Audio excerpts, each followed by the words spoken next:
Hey folks, welcome back. So last week we wrapped up the week by bringing these two sickles back to the farm, and it was pretty late when I got back here, so I didn't get around to unloading them. So to start off for this video, we're gonna get these things unloaded. I've got the Massey Ferguson 35 here, and we're gonna get one of these things mounted on the back, hook that on the 3-point hitch, and then we'll carry the other one with the bucket and get these two over near the mill house.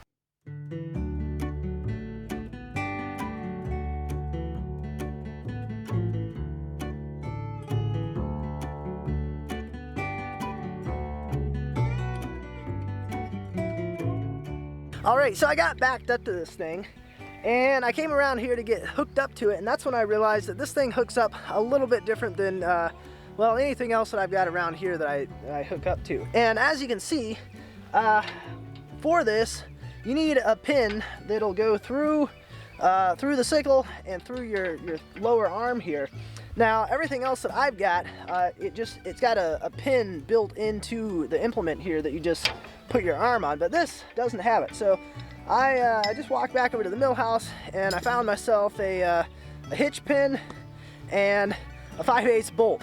And I'll definitely need to find something a little bit more appropriate for this before I start mowing with it, but this will at least get me hooked up and get me back over to the mill house so we can do a little bit of work on this.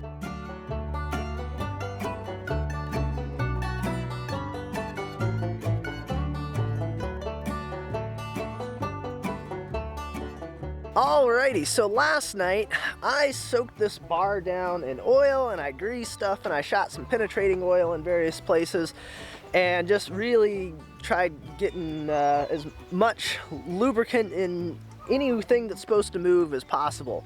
And so then this morning I spent probably a good hour or probably even 2 hours on this, smacking it with a rubber mallet, trying to knock stuff loose, get rust knocked out of there, get everything that's supposed to move. And I think we're ready to give this thing a test, and by that I mean we're going to fire up the tractor and engage the PTO, and hopefully everything moves the way it's supposed to, nothing breaks. Now this does kind of have a safety feature on it, which is down here, I think it's that right there, is the pitman arm, and you may have noticed that that is actually made out of wood. So that is designed so that if, like, when you're cutting with this, you get like a really big stick or a rock or something jammed into there, instead of breaking something metal on here, it'll just snap that wooden pitman arm. But of course, ideally you don't hit anything and nothing breaks. But anyway, we're gonna fire this thing up and see if it runs.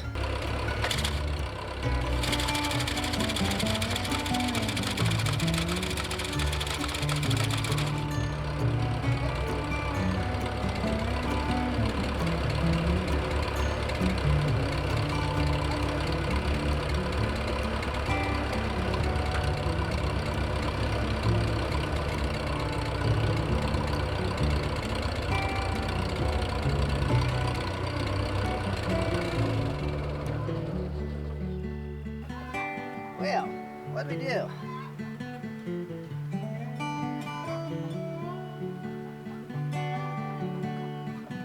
This is turning. Wonder if we broke something. I hope not. Alrighty folks, let's get you guys up to speed. So, after I cut the camera, I started kind of tearing into the gearbox of the sickle, and it actually came apart remarkably well. I really thought I was going to be fighting the bolts for a good long while, but all of them popped out really easily. So, got that off, and it took me about a second or two to see what the issue was. And that is that we've got two sprockets in here. We got one up here and then one down in the lower part. And then you got a chain that connects them together. And this chain should be a loop. It shouldn't just be a single strand like that. So the chain broke, and that's why our sickle quit sickling. So I got on the computer, I looked around, I wasn't really able to find what kind of chain I needed, because there's probably 1 or 2 dozen different sizes of, I think it's called roller chain like that. So I called up my local John Deere supplier, John Deere equipment dealer, and wasn't able to get a hold of parts right away. It took them like 2 hours to get back to me, and they said, okay, you need size 50 chain. So the guy was going to be quite willing to sell me about 3 feet of it for $30, or I looked on Tractor Supply, I could get 10 feet of it for $40. So for 30% more, I got 3 times as much. So I very politely declined, and I thanked them for letting me know what size it was. Got some from Tractor Supply, got that right over there. So we need to get that cut to length. I'm not entirely sure how I'm going to do that, but need to get that cut to length and then get it back in here, get everything hooked back up, get all the bolts back in, and then try this again and see what we can break next.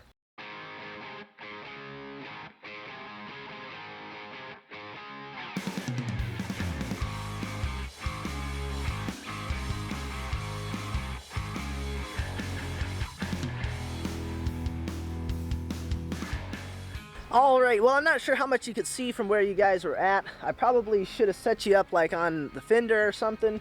Might have been able to see a little bit better, but once I got started, I was up to my, well, I still kind of am up to my elbows in grease and oil and stuff like that, and I really didn't want to clean up just to reposition you all. So basically what happened is I had to take off the lower sprocket cover as well, which was a very good thing because I found there was a whole bunch of nasty gunk, whatever it was, I don't know, down in the bottom of that. So that gave me a chance to get that cleared out of there.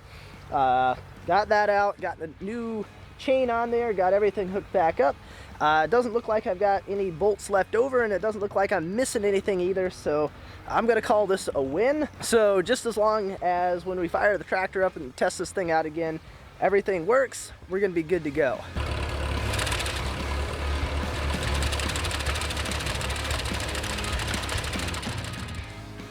Well, I think we're good to try testing this thing out maybe.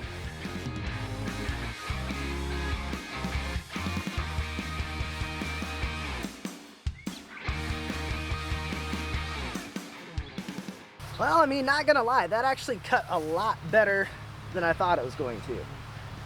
Now granted, I was in first gear low, which definitely helps, you know, going slower. I'm sure it gives a little more time to get things thoroughly cut and everything, but it's better than I thought. I think if I start speeding it up a good bit, we may start missing some cutting on it, but that actually wasn't too bad. Not too bad. So I've decided we are just gonna do a fire by trial. A trial by fire, and we're over here in this hayfield, and this is around, I think, 7-ish acres, something like that. And I don't know if you can quite see the Massey Ferguson 35 down there, but that's just over this little hill. And we got the sickle on there still, and we're gonna try doing this, see what happens, see if anything breaks, if anything's not cutting right, all that kind of good stuff. Just do it, see what happens.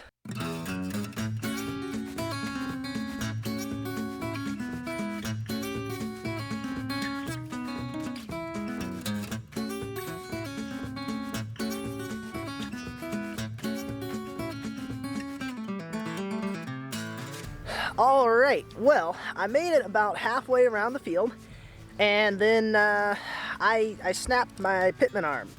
So that kind of put a bit of a damper on things. But I came back over here to the mill house, and I got myself a new one made up. And actually, I made 2 of them because for some of the stuff like drilling the holes, you know, if you're getting set up to drill it for 1, you might as well drill it for 2 at the same time. And again, like setting up the table saw to cut it, you know, you might as well run a couple at the same time. So I've got a spare one made up and ready to go. It still would probably take half an hour to get it swapped out, but at least I don't have to cut and drill everything to get that ready to fit. So we lost a couple hours messing around with this, but this is kind of why I said, you know what, I'm just gonna go ahead and start doing it and see what happens, and I'll learn as I go along, inevitably things like this are gonna happen where something breaks, and it is what it is.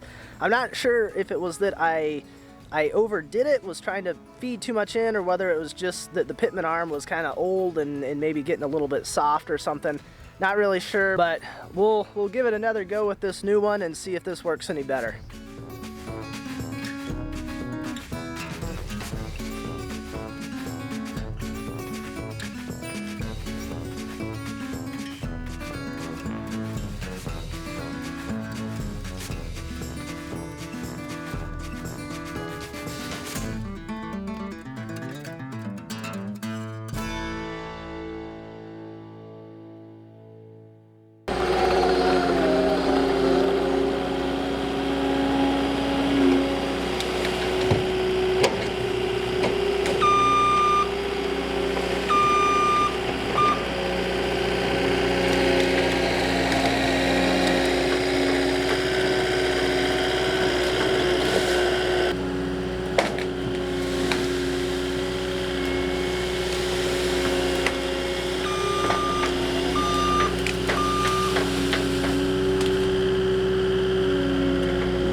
Alrighty folks, so once again, I need to get you guys back up to speed. So after I got the pitman arm swapped out on here, I headed back over to the field. I got the rest of the way around, and then I started heading back the other direction. And as I was going along, I started hearing it running a little bit different. It was kind of rattling a little bit more, making some noise, and then I snapped pitman arm number 2. So I once again, headed back out of the field. Had the sickle arm up in the vertical position for transporting it, and as I was heading back over here towards the mill house, something happened that I didn't really foresee happening, but it kind of makes sense that it did.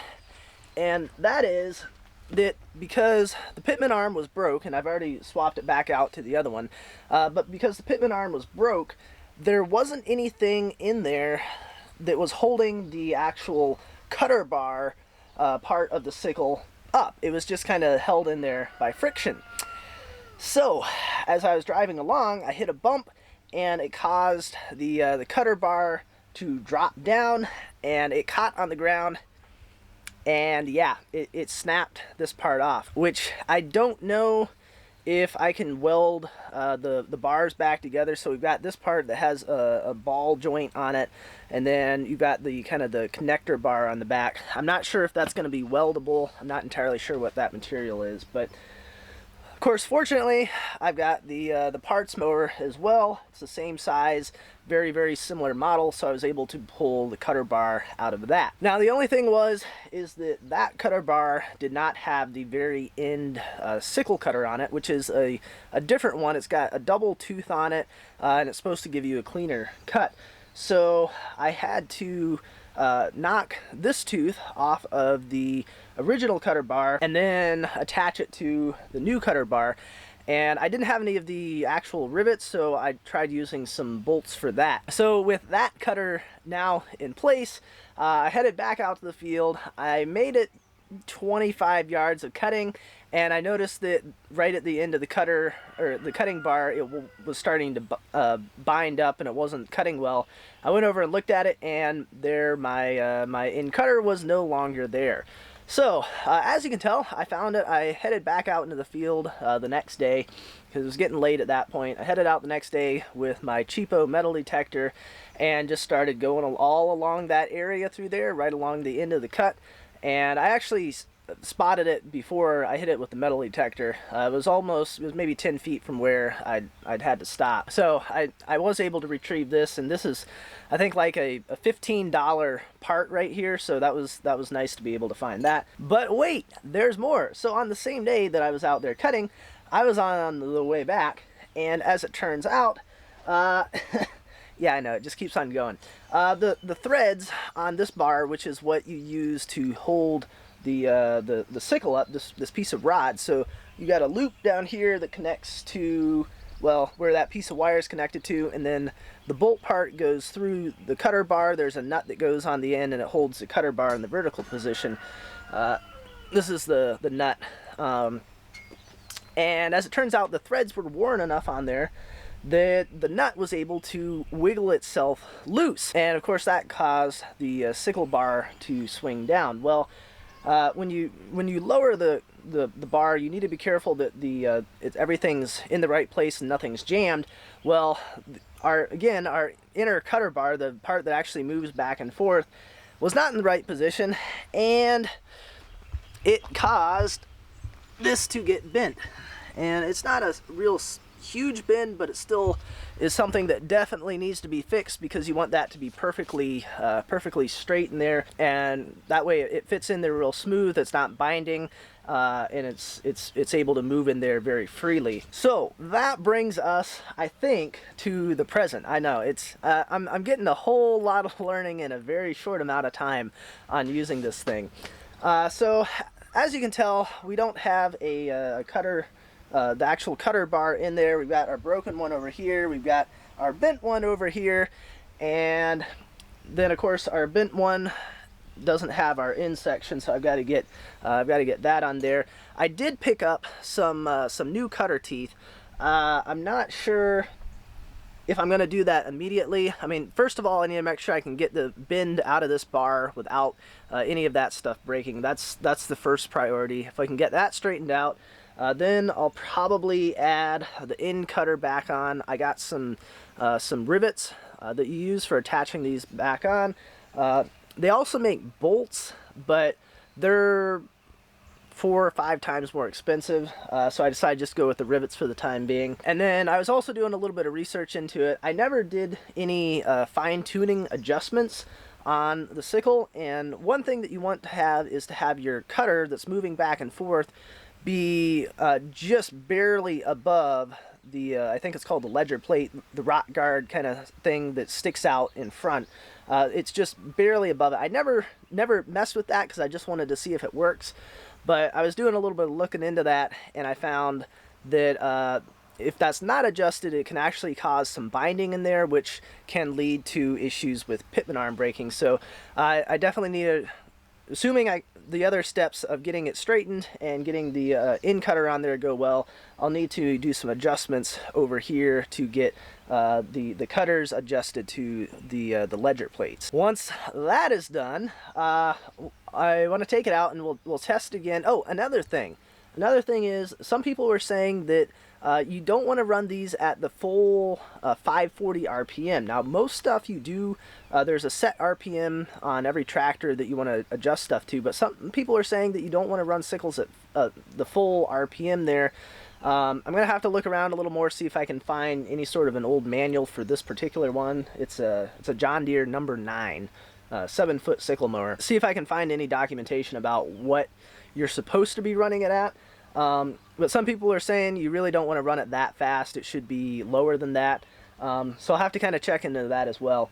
But if all this goes well, getting everything straightened out and reattached and adjusted and all that, then we'll take it, we'll test it again, see if everything's working, everything stays together, and if it seems to be doing all right, I bought some new cutters that we can go through and replace all of these with, and then we'll have good sharp teeth on them, and hopefully no more incidents, and it'll go a little bit more smoothly after this. But we've got a few steps to do before then.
Alrighty folks, well last night actually went remarkably well. As you can see, we got a good bit of the field done. We still have a little bit left in the middle, and I haven't done any of that hillside up there yet, but that's not a huge amount. The majority of it's down here in the flat area.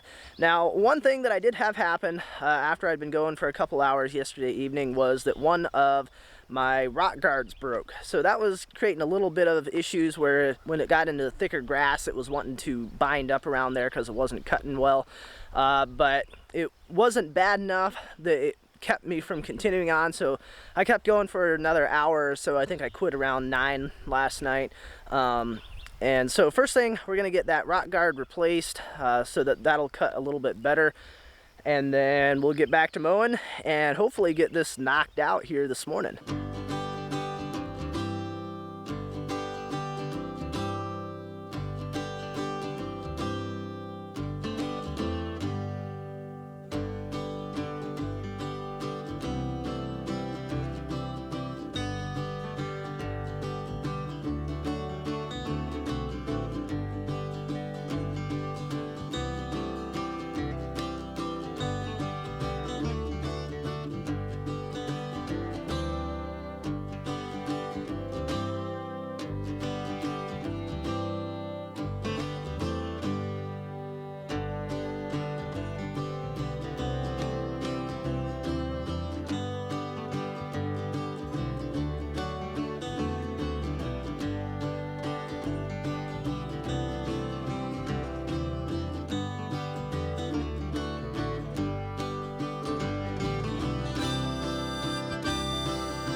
Alrighty folks, well, it's finally done.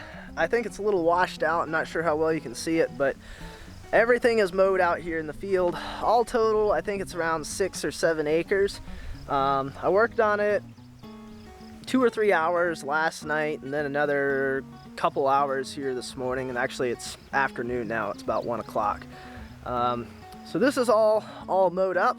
I think from the time that we pulled the sickles off from the trailer to now, it's been about a week and a half or 2 weeks.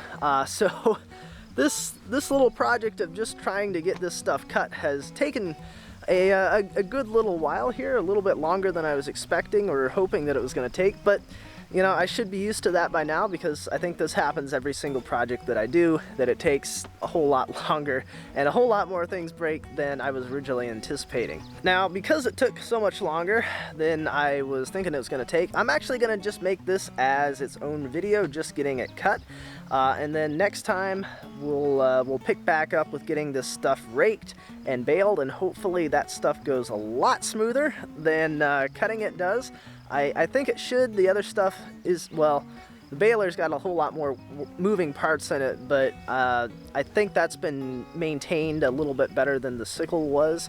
So hopefully that stuff should go a little bit smoother. It shouldn't take 2 weeks to get it done, but we'll find out. I'll find out here in another few days. You guys will find out probably next week.